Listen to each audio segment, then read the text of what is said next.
Burung ini bisa membentangkan ekor seperti kipas raksasa yang berkilau di bawah sinar matahari, memantulkan warna-warna biru, hijau, dan emas seolah-olah berasal dari dunia lain. Tapi, tahukah kamu, warna-warna itu bukan berasal dari pigmen seperti pada cat atau tinta. Itu adalah ilusi optik. Iya, kamu tidak salah dengar, sebuah trik cahaya alami yang bahkan sampai sekarang membuat para ilmuwan terpesona.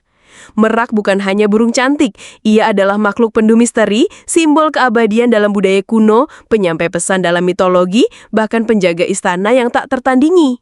Tapi di balik kemewahan bulunya yang memikat, merak menyimpan rahasia evolusi, strategi bertahan hidup, dan keunikan biologis yang mengalahkan banyak spesies lain di dunia. Kalau kamu baru pertama kali lihat merak dari dekat, kamu mungkin akan berpikir, bagaimana burung sebesar itu bisa punya ekor selebar pintu rumah, tapi masih bisa terbang naik ke atas pohon? Atau kenapa hanya si jantan yang cantik dan mencolok, sementara betinanya justru tampak seperti ayam kampung biasa?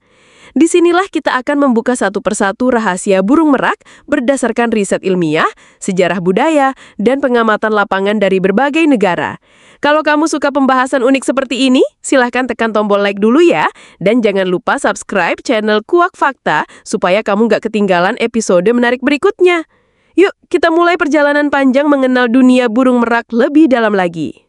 Pertama-tama, mari kita bahas soal penampilan mereka yang luar biasa. Merak jantan bisa memiliki panjang tubuh total hampir 2,5 meter, dan sekitar 60% dari itu adalah bulu ekor yang menjuntai dan bisa ditegakkan seperti layar kapal. Tapi uniknya, menurut studi dari University of Leeds yang dikutip dari Journal of Experimental Biology, warna bulu merak bukan berasal dari zat warna alami seperti melanin atau karotenoid, melainkan dari struktur nano dalam bulu mereka yang memantulkan cahaya dalam pola tertentu menciptakan warna-warna iridescent. Fenomena yang sama yang bisa kamu lihat pada sayap kupu-kupu morfo atau cangkang kumbang permata. Artinya, warna biru kehigauan pada merak sebenarnya tidak ada secara fisik, itu hanya pantulan cahaya. Kalau kamu menghancurkan bulu merak dan mengamati pecahannya di bawah mikroskop, kamu tidak akan menemukan pigmen biru. Ini sungguh mengejutkan karena bertolak belakang dengan apa yang kita lihat sehari-hari. Sekarang kita masuk ke pertanyaan besar berikutnya. Kenapa cuma merak jantan yang punya ekor indah? Jawabannya ada pada prinsip seleksi seksual, seperti yang dijelaskan oleh Charles Darwin dalam bukunya The Descent of Man. Dalam dunia hewan, tidak semua hal ditentukan oleh kemampuan bertahan hidup. Kadang justru keindahan atau kemewahan yang menjadi alat untuk menarik pasangan. Dalam hal ini, merak jantan menggunakan ekornya sebagai senjata untuk memikat betina. Dalam penelitian yang dilakukan oleh Amod Zahavi di Israel, ditemukan bahwa merak jantan yang memiliki ekor paling simetris dan bercorak paling terang cenderung lebih sukses dalam menarik pasangan. Zahavi menyebut ini sebagai handicap principle. Artinya, merak jantan menunjukkan kualitasnya justru lewat kelebihan yang membuatnya tampak runtan, seperti ekor besar yang sulit dibawa dan bisa menarik perhatian predator. Tapi justru karena bisa bertahan hidup dengan beban seperti itu, maka betina menganggapnya sebagai pasangan yang kuat secara genetik. Sekilas memang terdengar seperti teori evolusi yang ekstrim, tapi fakta-fakta di alam mendukung itu. Di India, tempat asal merak India atau Pavo cristatus, merak jantan bisa terlihat menari dengan bulu ekor mengembang selama berjam-jam, bahkan tanpa kepastian apakah ada betina yang menonton. Kadang mereka menari untuk sesama jantan, sebagai latihan atau sebagai unjuk kuasa. Dan jangan kira menari mereka sembarangan. Peneliti dari Stanford University pernah merekam gerakan merak jantan menggunakan kamera berkecepatan tinggi. Hasilnya, ternyata merak menggetarkan bulu-bulu matanya dengan frekuensi tertentu yang menghasilkan suara rendah yang hanya bisa didengar oleh betina. Sebuah infrasound yang bisa dibilang seperti kode Morse asmara versi merak. Kalau kamu suka pembahasan seperti ini, coba tulis di kolom komentar. Burung apa lagi yang menurutmu punya kecantikan aneh atau unik? Bisa jadi akan kita bahas di episode selanjutnya. Sekarang kita masuk ke perbandingan antar spesies merak.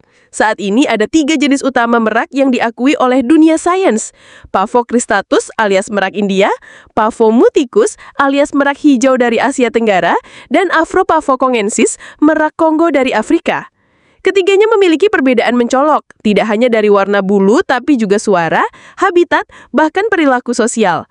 Merak India adalah yang paling terkenal dan paling sering terlihat di kebun binatang atau taman kerajaan. Warna dominannya biru metalik dengan ekor yang sangat besar. Merak hijau justru berasal dari Indonesia, Thailand, dan Myanmar dengan warna lebih hijau dalam dan suara yang lebih keras dan agresif.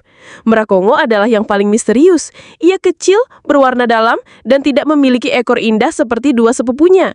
Bahkan banyak orang tidak tahu kalau Afrika memiliki spesies merak sendiri. Yang mengejutkan, menurut data IUCN, merak hijau termasuk dalam kategori terancam punah karena perburuan dan deforestasi. Di Indonesia sendiri, habitat merak hijau di Pulau Jawa dan Sumatera terus menyempit karena alih fungsi lahan menjadi perkebunan atau perumahan. Sayangnya, meskipun burung ini dilindungi, praktik penjualan ilegal dan perburuan merak masih marak terjadi. Dalam budaya lokal Jawa Barat dan Banten, burung merak kadang dikaitkan dengan kekuatan mistik atau penjaga alam gaib. Di Bali, bulu merak sering dipakai dalam tarian atau upacara keagamaan karena dipercaya membawa keberuntungan dan perlindungan. Tapi ada sisi gelap dari semua kemewahan ini. Dalam industri peliharaan hewan eksotis, burung merak sering dikurung dalam kandang kecil hanya untuk hiasan tanpa dipedulikan kesejahteraannya. Padahal, burung ini membutuhkan ruang luas untuk bergerak dan berkembang biak secara alami. Banyak negara sudah melarang penjualan burung merak tanpa izin resmi, tapi permintaan pasar hitam tetap tinggi. Menurut laporan dari Traffic dan WWF, perdagangan ilegal burung merak, terutama merak hijau dari Indonesia, masih ditemukan secara online maupun di pasar tradisional. Ini menjadi tantangan besar bagi para aktivis konservasi dan pemerintah untuk melindungi spesies unik ini agar tidak punah. Kalau kamu ingin burung merak tetap bisa dinikmati oleh anak cucu kita nanti juga, kamu bisa bantu dengan menyebarkan video ini, memberikan edukasi ke teman-temanmu, dan jangan pernah membeli satwa liar tanpa izin resmi. Ayo, kita lindungi mereka bersama. Sebagai penutup, burung merak adalah contoh sempurna dari bagaimana alam menciptakan keindahan yang tidak hanya memesona secara visual, tapi juga menyimpan cerita panjang tentang evolusi, budaya, dan perjuangan bertahan hidup. Mereka bukan hanya burung cantik, tapi juga duta besar dari keajaiban dunia hewan. Kalau kamu merasa video ini membuka wawasanmu, jangan lupa untuk like, share ke teman-temanmu, dan subscribe channel Kuak Fakta sekarang juga. Dan kalau kamu punya cerita atau pengalaman melihat burung merak langsung, tulis di komentar. Aku pengen baca semua. Kita ketemu lagi di video selanjutnya.